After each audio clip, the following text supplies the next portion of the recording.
Estoy escribiendo esto porque mi familia no quiere hablar de eso nunca más. Yo soy el único que parece que no puede olvidarlo. Yo me crié en las afueras de Preston, un pequeño pueblo en el sur de Idaho con una población de alrededor de 5000. La comunidad más próxima a donde vivíamos era un sitio aislado llamado Bear Creek. Menos de 20 familias vivían en el Bear Creek. No me importaba estar tan aislado. Yo crecí en la comodidad de los campos y vecinos cercanos que solo las personas rurales conocen. Éramos una comunidad mormona. Centrada en la iglesia. Demasiado. Todas las chicas jóvenes, incluyéndome a mí, eran parte del grupo de mujeres jóvenes. Y todos los muchachos eran miembros de la tropa de los Boy Scout locales que se extendía como un grupo de la iglesia en nuestra zona. Teníamos el 4 de julio los partidos en el estadio local y nadábamos en el embalse cercano. Fue una buena, tranquila comunidad.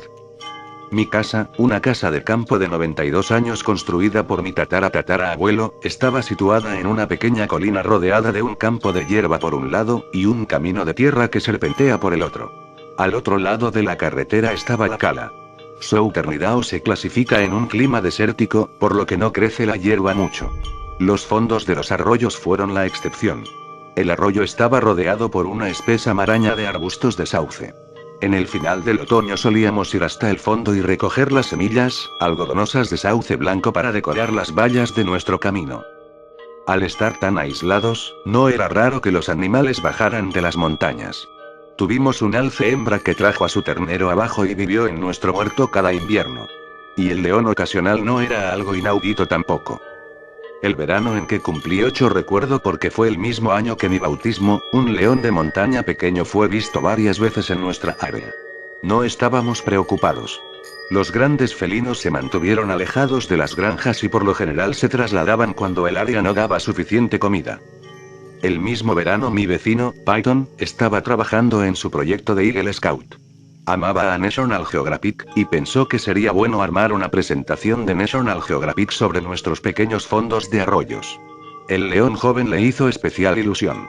Él decidió que quería tratar de obtener imágenes del león y envió un correo electrónico al equipo de National Geographic para que le aconsejaran. En consecuencia, recomendaron una cámara automática que tomara fotos cada par de segundos en algún área donde el león frecuentara. También recomendaron algún tipo de cebo para el león. Nadie en el arroyo le gusta la idea de cebo vivo o carroña, así que se acercó con otro tipo de cebo. Decidimos crear una grabación de audio de un conejo moribundo y reproducirlo en un bucle a través de un conjunto de altavoces ocultos en los sauces. Recuerdo que cuando todo el mundo estaba en el fondo oí el ruido por primera vez. El sonido de un conejo moribundo es horrible. Ha sido descrito como casi idéntico al sonido de un niño gritando. Si usted nunca ha oído uno, hay un montón de grabaciones disponibles en línea. Vale la pena escucharlo. La cámara estaba lista. Los altavoces fueron instalados. Todo era perfecto. Peyton explicó que iba a poner la cámara y la grabación para que funcionaran de forma ininterrumpida durante una semana, y luego iba a ir a ver qué había capturado. Esto daría tiempo para que nuestro olor desapareciera y fomentar al león que se acercara. Al principio estaba preocupado por el ruido. Era un ruido verdaderamente horrible, y nuestra casa era la más cercana al punto de puesto de los altavoces. Mi padre me aseguró que el ruido no llegaría tan lejos, y me sentí aliviada cuando llegamos a casa esa noche y no se oía. Los fondos estaban lo suficientemente lejos para que no pudiéramos escuchar nada. Recuerdo Peyton al día siguiente en la iglesia. Estaba nervioso y emocionado de ver cómo iba a funcionar todo. Pero tenía que esperar una semana, que todo el mundo le recordaba. No podía arriesgarse a bajar demasiado pronto y asustar al león para siempre. Esa noche me desperté con un ruido horrible. Me senté en mi cama con mis ojos muy abiertos en la oscuridad. Estaba oyendo algo raro. Era la grabación del conejo. Sonaba débil y a lo lejos, como si realmente podría haber estado viniendo desde el fondo. Pero eso era imposible. Debido a que la grabación había estado sucediendo durante toda la noche del día anterior y no había oído nada. No pude dormir esa noche. Estaba demasiado asustada para salir de la cama y despertar a mis padres. La grabación se reproducía una y otra vez. Tuve el bucle memorizado. En la mañana me encontré a la familia en la cocina para el desayuno. Mi mamá y mi papá estaban sentados a la mesa de la cocina. Ellos también tenían anillos oscuros bajo sus ojos. Yo no había sido la única que lo había escuchado. Mamá estaba convencida de que el equipo debía haberse roto. Ella quería ir abajo hasta el fondo para comprobar que funcionaba. Papá se negó. Él era un hombre amable, gentil y no quería despertar ningún drama innecesario.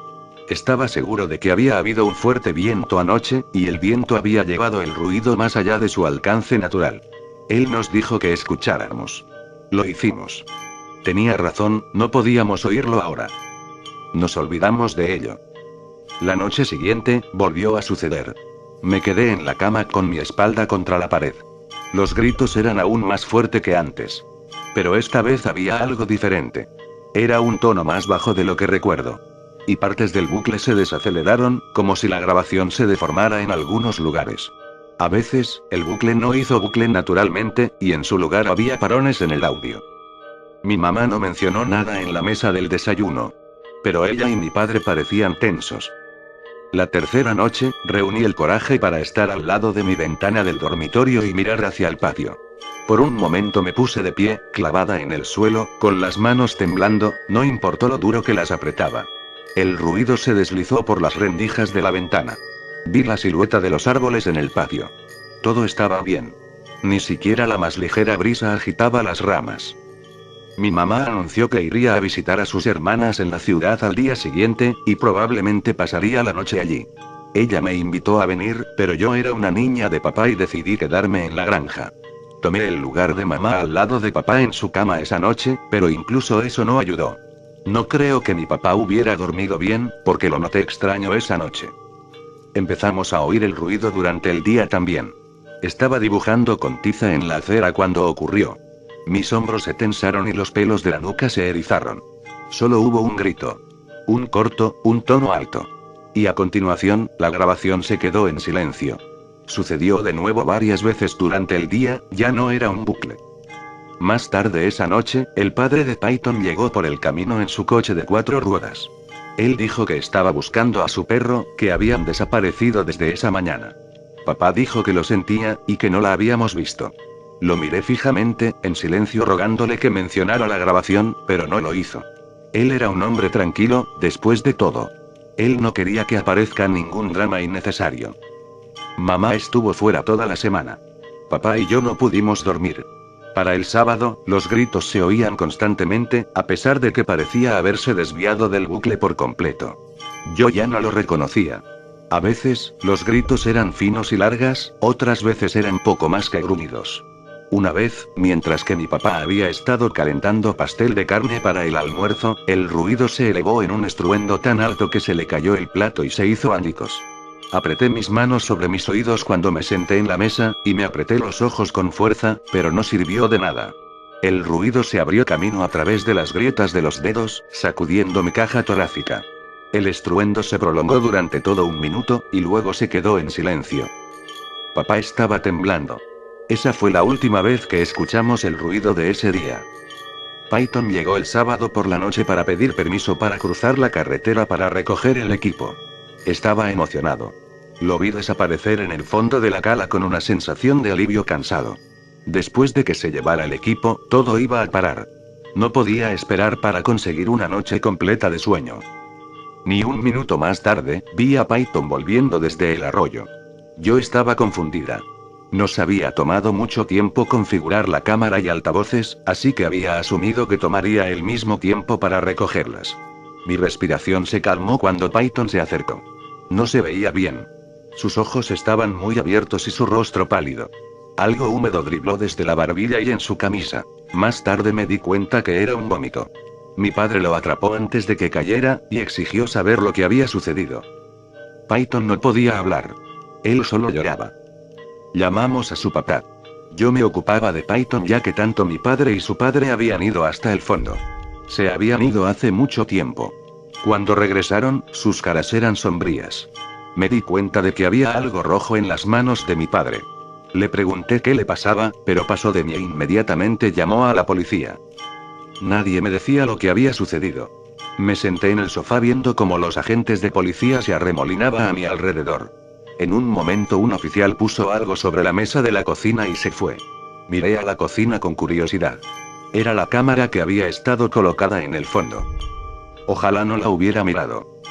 La cámara estaba un poco golpeada, con arañazos y agolladuras diminutas cubriendo la carcasa de plástico. Cuando la agarré, mis manos estaban pegadas al plástico. Algo pegajoso y maloliente cubría la pantalla, pero funcionaba ya que la encendí. La primera serie de fotos fueron normales. Solo los sauces en el resplandor de la noche. A medida que continuaba haciendo clic a través de ellas rápidamente se convertían en extrañas. En un momento el ángulo de la cámara cambió, como si la cámara hubiera sido derribada de su poste. La hierba oscurecida ocupaba la mayor parte del marco. Manchas de color rojo aparecieron en la lente y se mantuvo por el resto de las fotos. Una foto me hizo pensar. Había una figura en esta. O mejor dicho, una medio figura, ya que la mayoría de la parte superior del torso no había salido. Pensé que podría ser humano. Pero no parecía que estuviera de pie en posición vertical. Sus piernas estaban torcidas, como un animal, y parecía estar teniendo dificultad apoyándose en posición vertical. Al lado de las piernas, un largo y delgado brazo colgaba. Fuera lo que fuese debió estar encorvado, por sus dedos colgando por debajo de sus rodillas torcidas. El siguiente grupo de fotos era diferente. Era como si la cámara hubiese sido recogida, y ahora era como si alguien la sujetara. La primera foto era de los fondos en la noche. La próxima me sobresaltó. Tuve que mirar muy de cerca antes de decidir lo que era. Un conejo se había establecido en los arbustos, pero sus orejas y la mayor parte de su cuero cabelludo se había desprendido. El siguiente era del mismo conejo, pero una mano delgada oscura la sostenía contra el cielo. Su cuerpo inerte estaba colgado, como algo de una pesadilla. En las siguientes fotos, más conejos se unieron al otro, cada uno con sus orejas y cuero cabelludo eliminado. Luego un gato. Y más gatos. Y un perro, era el perro perdido. Y luego el león. La siguiente foto era de 7 conejos, 3 gatos, un perro y el león, todos establecidos en una fila, como si estuvieran marchando.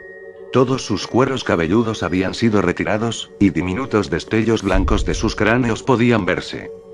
Network. La última foto era demasiado brillante, como si hubiera sido tomada demasiado cerca con el flash encendido. Un ojo enorme ocupaba el marco, pero era amarillento, y tenía una pupila como la de un caballo. En la esquina inferior el borde de la boca podía ser visto. No tenía labios. Solo dientes. Pequeños y afilados, con grandes brechas rojas entre ellos. Ojalá no lo hubiera mirado.